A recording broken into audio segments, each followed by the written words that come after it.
training ɛhyɛ exactly 5 p.m. ɛnura exactly 5 p.m. ɛna training ɛhyɛ ɛwɔ the Accra Sports Stadium. When him say training no na open to the public, open to the media. And to one person na okokore Black Star training ni bibia no na open na 8 players omo training ɛnura no say ɛna tie goalkeeper Joseph Luke Wallacott one no ho abrante de thing ɛne Kudus Muhammad of West Ham ɛnura oye training Gideon Mensah ɛnura oye training Osman Bukari oye training ɛnura Elisha Owusu oye training ɛnura Emmanuel Entry Asante Kotoko midfielder oye training ɛnura Razak Simpson top centre back Ghana Premier League Osi Academy Nations FC ɛnura oye training Isaac Afo one also a left back Edma Midiema the defending league champions one also a training ɛnura na enya seketwa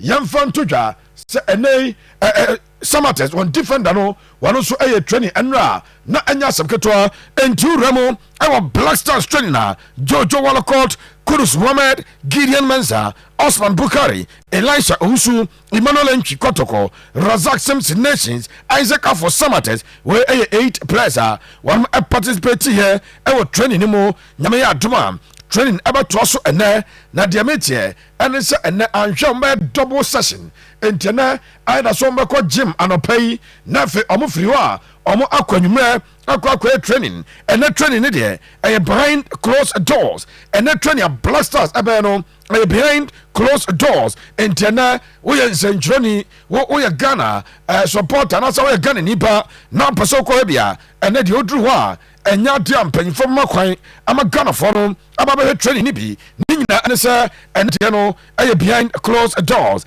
na 8 players I withdraw from the African Cup of Nations qualifiers. Yeah, Ghana airball. 2 games. Ghana Black Stars. Yane the Palancas Negras of Angola on Friday. And after Black Stars of Ghana. Yani Omaya. The day at Niger. Out the Accra Sports Stadium. The 5th and 6th games. Out the AFCON 2025 qualifiers. Nemo. Name Pacho. Lopomate. No Roma. Sa 8 players. One I withdraw no. Say and a tier. A brantia. Ne day ade Antoine Salom Semenyo na mame wo body say na fe me reasons will be enso ama Inaki Williams a hamstring injury ya or picking on November 7 ebra one boy Europa League game and a branch no e picking here e free Athletic Club de Bilbao as one training over the weekend. Athletic Club de Bilbao one more friendly game and also La Liga game one more boy with Real Valladolid a branch no amobi entinu opra Tariq ni Kwame Lantelamte Osi Academy Brighton of Albion calf discomfort that got aggravated last week and currently undergoing rehabilitation with his club. Nelson also yechema a branch any day ede Tariq Lamtino when your calf discomfort it 20 ama. After the 3rd player ya we draw Jonas Ajay Ajete Jonas Ajay Ajeti Osi Academy FC Ball and as a FC Basel. Jonas was on his way to full recovery but had a setback in their last league game on Saturday, November 9th. Now say onya a setback no our game. Say no onya on his way to recovery. Now branch and want on over game and wakwa okay, I know Jonas Ajeti. Where the ane pa we are gunning na bompire as a Bobby man and you know so for ya on former president he says bompire because Jerome Opoku chronic back pain which got worse during Super League game against Besiktas on Sunday, November 10. Jerome is currently undergoing rehabilitation with his club. Etuado say onam wiase nyina no owo achiri ya okwankro a chronic back pain. Na yakasa de chronic okwankro kwankro infa wo sakra nyi. Etia branch de Jerome Opoku say the bia ye friend no or the back pain eba na we de omo no Besiktas ekoboy no ano eyeden etwentimi ama. Again, Antoine Salom Semenyo nursing an injury of the patellar tendon due to overload of games. The club medical team thought it wise to use the break to refer him to tendon specialists to prevent worsening of the injury.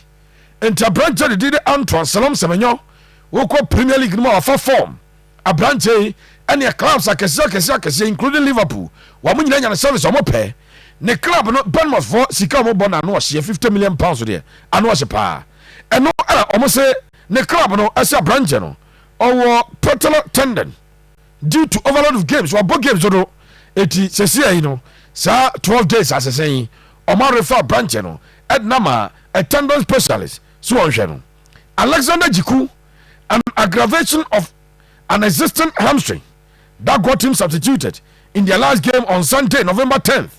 It was also Jose Mourinho Aquadano. Yes, for a patch for a game of Mobono. Yeah, uniform.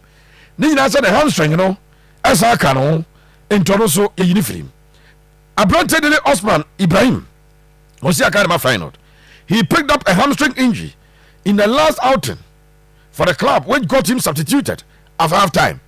Also, UEFA Champions League, and I know UEFA Champions League, your boy, and I branch did Osman Ibrahim could pray. At weekend, the crowd movie. Ni coach Echema, Adriano Crano, a bet me a serious injury. It way also everyone. Final play of toss number 8. I have branched it at Joseph Pencil. Joseph Pencil as a personal on the other or Trinity. Or say a personal, the entire ultimate man, a personal reasons. Enye injury bia eti 8 players o mamanie eno ana Ghana Football Association ayantem aton sa ade afra 6 players bi so mo me replace sa 8 players one antumi amano eti me pacho say ana che players one abe replace the injured players say ana che one afra Osman Bukari a player ya ton sa ade afra no say Osman ba no ba replace the injured boy on anything and as 8 players no omo ye to za from no Osman Bukari Ransford Yabua Kenneth Joffa Forsen Amankwa Terry Yegbe Ebenezer Anan Kingsley Schindler the 8 anama ya to za their first 6 way so omo me replace omo Osman Bukari Ransford Yabua Kenneth Joffa Forsen Amankwa Terry Yegbe Ebenezer Anan and Kingsley Schindler. These are the 6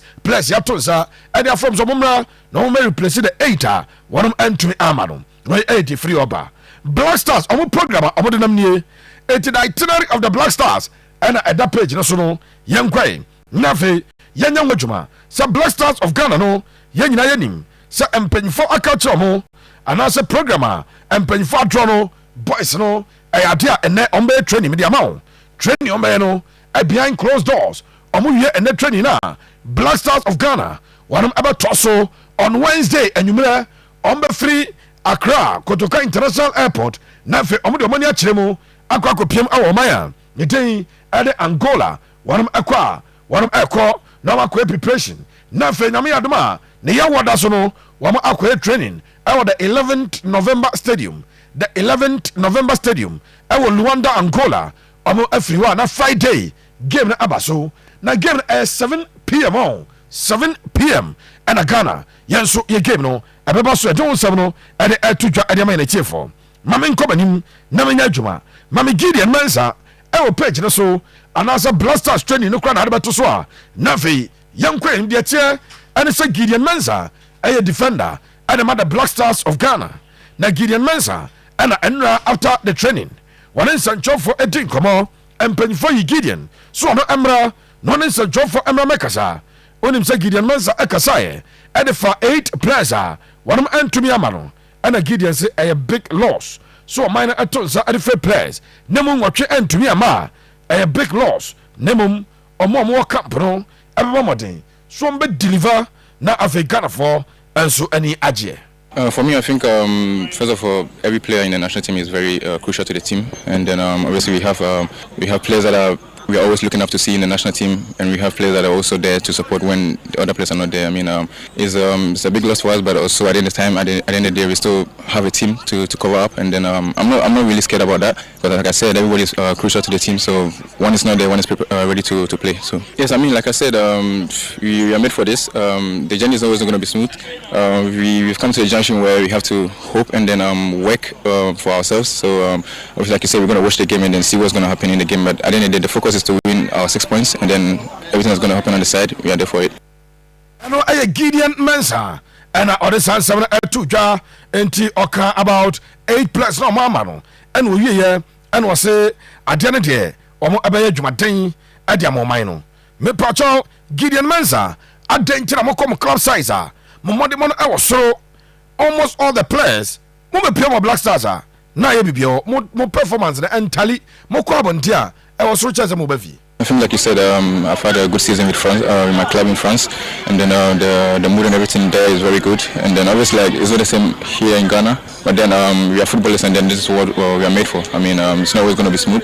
The situation that's going to come, that is going to be difficult for us to pass through, and then I mean, we are built for that, so we're going to push through it. I think the motivation is the football that we play. I mean, we have good people here in Ghana who support us every day and then every time that we play. So obviously, like, we are here for a game like this, and then we are all mentally we are prepared for this, so I don't think we have any other thing to think about than the game, so that's the motivation for us. Yeah, I mean, I think this question is, I mean, even if we were performing very, very good in the national team, we're still not going to be like the performance in our club, because obviously, like, you're playing a club where you've been training for like the whole season together, and then every day, and then you come to the national team, and then you have like 3 days, 4 days to train, and you have a game, and then obviously, like you said, we're not always going to be the performance but I know that every player here in the national team is ready to fight for the country and then ready to fight for the shirt.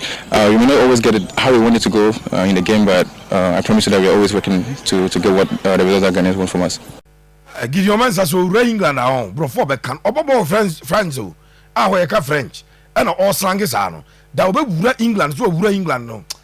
Gideon Abomodin 87 and a Gideon Mensah at the Atujai don't 70 bino at the Emma Wono. Now, Osha Ghana group na. Now they are car fire something tells you. Say born at the tier and it's a group standings. Angola our 12 points, Sudan our 7 points, Ghana our 2 points, Niger our just a point. Now Sudan for bomb game and Sunday aboyedian. Hey, careful pa. It is Sudan boat no more at draw as a movie nipe. That's the end there. Yamutu and so be any so it's the aqua no now yente Henry Asante Chum wa my update Henry Asante Chum Mr. Hart wa my update about players no omo makano omo pata pen wa mo agenti ana mo medru ye eno won semina no Henry Asante Chuma on na kasamafo ade Ghana Football Association ade munchemu ade amaye. From yesterday, yes, this is the number we have. You remember that there were late, withdrawals as well, so that affected the number. Other than that, we would have had all the England-based players in the team at this point. But because they withdrew and we had to replace them, we needed to work on traveling arrangements, change ticketing, and change, flight dates as well. Which is why we did not have a full house yet. But the rest of the players will arrive tonight, and hopefully tomorrow we shall have 22 players in training. Well, it's something that came up this morning in our normal technical team meetings. Unfortunately, we did not have time on our hands. Today's training is the first one. Tomorrow they will train, and then Wednesday we'll do light training before we depart for Angola. So we do not have enough time to go through all those pleasantries that we normally take the team through when they are in camp. So as things stand, the simple answer to your question is no. We are very much focused on the games. We want to go into the games with a positive mindset. That has always been the driving force for this team. We go into games thinking we have to win. We go into games with a plan to win. Unfortunately, we haven't had the results in the last 4 games. Like you indicated, our chances of qualifying is not in our hands 100%, but we have to be positive. No, Henry Asante Chum. Then somebody two jar a church demo, Dientia, Emrantiano, Ebi Emaya and a bra. Yes, but you must say Nadia. You have 22 players our camp.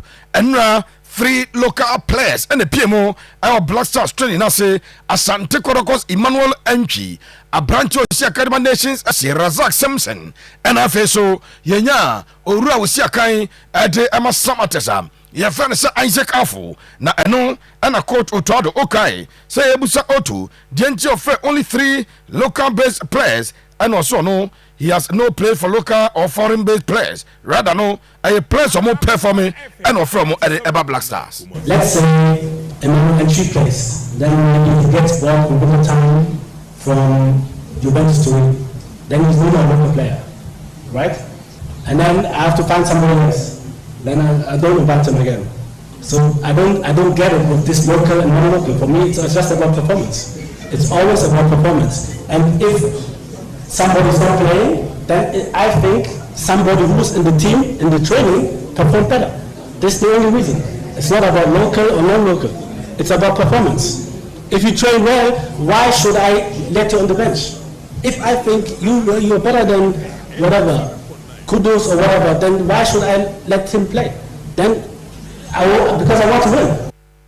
I know I tried was already a win and whopper. It is so your local, so your foreign, so your day, and no yan na Emmanuelchi, or see I can say, or Kotoko, bia, na Emmanuelchi, anya do you know Kojuve?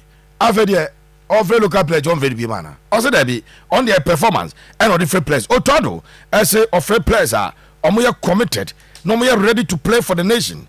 Now, no, so we are dedicated, we are committed. I'm from my national team. I was born in Germany, so for me, it's always an honor to come here. It's not only about myself. For me, it's always more. It's always about Ghana, to help Ghana to do the best I can do for the nation to have success. And this is what I expect from all the players, and this is what makes us strong. And because, like I said, you have certain responsibility. No, you have certain responsibility. You have to be disciplined. You have to be a role model. You have to be, and also you have to show the performance. You have to be committed. Everything. And if I see something is lacking, maybe the performance, maybe the commitment, maybe this or that, then you will have a talk with me. And if I don't see that in that talk, then I won't invite you. That's all. I know a coach Otto, Nansom, I don't know, may call Accra Hearts of Oak, Continental Club Masters, and now 113th birthday. Adama Accra Hearts of Oak, na House of Oak Club no, na 1911. And a team no, and so a bus I see so na 11th November 1911. Na unimsa has no, wamo aya nyoma pi, and na yabo bosso Adama war, will run our Africa, or macho mudi in gold, winning 3 cups in Africa. The Champions League in the year 2000, the Confederations Cup in the year 2004, and has in 2001. One also AJ Addo say the champion of champions, yes, Cup Super Cup no has AJ Esine naso has an Obagana 21 times. Imagine the GPL has 12 times. Aji the FA Cup. Record holders of the FA Cup. Anya Sabketo. And na a birthday, colorful birthday, continental birthday. Na and yeah, Pomate, na yane had to folk. One former board member, yani day at the Frank Nelson, Nwokolo, Eddie, come on, Frank Nelson, Nwokolo, or say club and Ashas here, a progressive our pitch so na France no, and Koso and Van Pibo, and Tie has a folk etchy. I keep paying for Accra Sofo because we need the future very bright. I mean, if you look at the infrastructure that is coming to Accra Sofo, and it's unprecedented in Ghana, until I'm not sure that we are focused. We might not have gotten it right, maybe in terms of results. It's not the beginning of the league season. A lot of people will say relegation down. But today I'm sure that everybody has drank a very peaceful water. And we can say that we are not relegation down, we are contending. Because there are some clubs we are sitting on top, especially when you sit on top of your rivals. We can say that our rivals are behind us. So that brings us back to 2005. So it's a congratulation of Accra Sofo, all the supporters of Accra Sofo, for Kumasi, Sunyani, Elubo, Takwadi, Katakwa, any place we are just saying, although outside them, it's just that everybody should rejoice and keep praying for the club so that the club will be able to also in Africa like LA and all the TB Mazembes and all this, and that's that the clubs want to achieve what they have achieved because they have moved forward in terms of laurels and we need to catch up on those levels. Bianfan Pibo, Enfanta has a chi, has ebetimi anya diomope, Frank Nelson Nwokolo, or say has, as almost already made materials going forward. Nafe, develop youth team no so as well. Almost scouted talents from coast. Now the youth team nemum as senior team there already made materials there. Where there has a folk as almost be. Well, the team will have the ways to make sure that we get the right players for the club. It doesn't come that easy because the max exodus in in the continent. Everybody wants to play in Europe, and so he has limited some of those achievements in terms of acquiring players. Then we're trying to get the ones. The best thing we can do is to make sure we stabilize our youth development. We start stabilizing our youth development. Look down those days where we use people like Ishmael Addo, Kiyako, and all this from the youth department, and then strengthen our club. I think that would be a very good one. So I think our focus should be on our youth, looking at coast football and see how we can do and make sure that we acquire the talents early before people will take them out. And I know Frank Nelson Wokoro, Nensam, I don't know, na Enra, Coach Abubakar Ouattara, now the colorful ceremony, na say, Abraham has 113 years, and then Ouattara say, or the Chuja still or appeal to fans, they say, mu remain supportive, Munyai Atenye, na said you see promise, Monoso get it to perform, you know, someone more, or see a or but dominate no room Africa the next 2 to 3 years, you know, I have to fuck Africa. Normal dominity T Abubakar Ouattara has head coach and now our 113th birthday partners. I asked the fans to come to and support the team. They asked coach, one day I can go. The players can go. But you are there. You can't change the club, you can't go anywhere. You can criticize, but the result is no good. Because today is a big day for us of folk. If you are putting all the forces together, the fans, the board, the management, the playing body, and the everything, I think we can get a good result. Today we have a young team. We have a very, very young team. I know it's 1-2 years coming. We can contest in Africa with these people. Inshallah. I wish all of you happy birthday. And good anniversary for that great team and big family in Africa. I know Abubakar Ouattara the messenger and birthday na so de atuja now me kwa Asante Kotoko Coach Prosper Nete Ogum pressure there e bi e Dr. Prosper Nete Ogum so papa na Prosper se he baby akotoko dan enye number 1 number 2 o se abrante de de abetamo na no be chem kebri wa mobi no e affect Kotoko papa yenche Prosper Nete Ogum. It's not good, but then the most important thing is that we can work on it and then make sure that we turn the results around in our favor. That's the most important. Sure, absolutely. Somebody who is our top marksman, of course, we mix him in the game, but then he's injured, he's out, and we have to make do with him. Those who also play, I'm sure, give a good account of themselves, which is Saka, and then I would say they give a very good account of themselves. Saka na I would tell you coach obi adwano na ozo ma good account. Okay. Ogum. Ana ye busa say na coach season sha say defender si go kura no mon consider bi. Say there asa woto game bi omu roma wo mo consider say yes. Wo mo identify mistake no. Na technical team any players no defenders na edin komo a kire wo mo mistakes wo mo We've met the whole team and we've met the players involved. We've shown them the videos and then we've made them aware of what they should have done. I think if you look at the defensive line, as you have said, it's a very strong defensive line. So we've engaged all of them and the few errors that occurred in those games, we've been able to point them out to them. They've seen it. We are practicing on them and make sure that they don't occur again. What I kept telling them was that football is a repetitive action, which means that whatever happens today in a game will happen another time. Prosper Nete Ogum. Now Prosper, no fans because of a demonstration I training because as a players who be out of position here, and was there be. Player been out of position. A tactical strategy, a technical decisions. Now players no munya atiase say in the absence of your colleague on the pitch as all covered near there. And you be odiamuntie. Yeah, I don't think at the moment the technical team led by me is playing anybody out of position. And I don't want to go into the fine details of our tactics. It means I'm exposing the team to our opponent. But then what I will say is that I'm not sure anybody's being played out of position. If maybe once you are an offensive midfielder, let's say you are an offensive midfielder you play as a number 8. Let me use numbers. You play as a number 8 and number 9, number 10. You play as a number 8 and a number 10. I mean, the responsibilities, it depends on the role orientations or the job description that the coach gives to you. If you are playing as a number 8, number 10, there will be a lot of opposite rotations where at one point in time, you'll be a number, if you are a number 8 at one point in time, you'll be a number 10. If you are a number 10 at one point in time, you'll be a number 8. So it's about how the players arrange themselves on the field and then how they use the spaces in front, behind, and on the side of the opponent.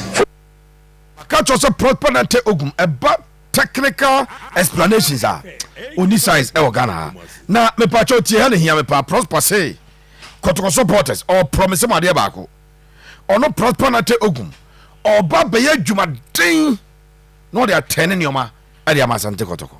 I think we need to work harder than before and make sure that we win. The game is about winning. When you win, you get a point. If you don't win, you don't get a point. So we need to work harder, look at the errors that are recurring in the team and make sure that we design drills to correct them. And then our strength, we try to consolidate them. Yeah, I think it's not a pleasant thing because as you rightly said, the game is about goals. So when you create all these chances and you don't score and then out of nothing the opponent scores, I think it's very discouraging. We just have to work harder on our finishing, and I'm sure with time, as we keep working harder and harder, we'll get their confidence in front of goal and be able to score. And your proponent Ogum, the explanation of the buy also ya Jumate and Chebia, Ebia Kotoko nations, or better in your ma.